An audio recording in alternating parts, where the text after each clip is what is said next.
On a vu donc la perspective positive autour de l'industrie du sexe.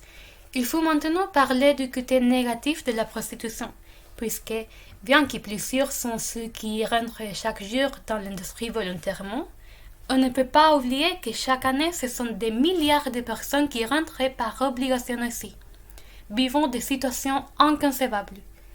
La peur et la honte ont rendu un peu plus difficile de trouver des témoignages de prostituées qui travaillent à l'époque et ont un regard négatif de l'industrie.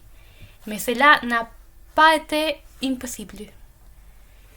Je vous raconterai par la suite le témoignage donné à la BBC de deux jeunes filles prostituées en Somalie.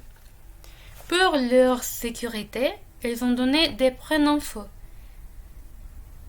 Donc, la première jeune femme est Fardoussa, âgée de 22 ans, travailleuse de sexe depuis 3 ans. Elle est entrée dans le monde de la prostitution après avoir quitté sa maison à l'âge de 19 ans. Après cela, elle est allée d'un endroit à l'autre en se faisant de nouveaux amis qui, réfléchit elle, maintenant, n'étaient pas de bonnes personnes.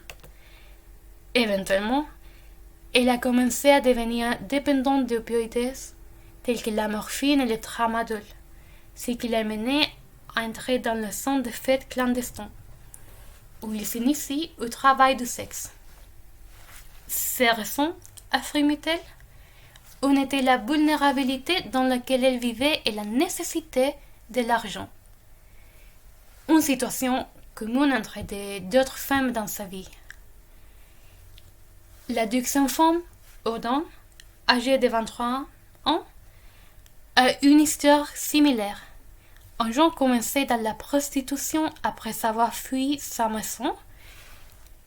Il s'agit d'une situation compliquée. Jusqu'à aujourd'hui, le travail du sexe est illégal en Somalie, laissant ainsi ces femmes à la dérive, exposées à toutes sortes de violences de la part des hommes.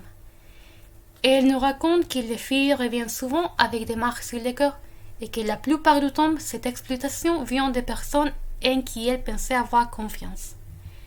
Les agressions s'empirent quand les femmes sont forcées à accompagner les hommes chez eux ou dans des endroits isolés.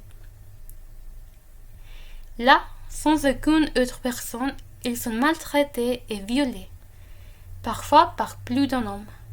De plus, comme si cela ne suffisait pas, ils sont filmés pour être victimes de chantage. La pression sociale apparaît une autre fois dans ce témoignage, et le jugement des personnes aggrave les choses, car les femmes, étant dans une situation de vulnérabilité, hésitent à se faire aider, par peur d'être rejetées. Enfin, dans leur témoignage, ces jeunes femmes affirment que de nombreuses femmes ne s'engageraient pas dans un travail aussi dangereux si les mécanismes et les organisations étaient en place pour les soutenir.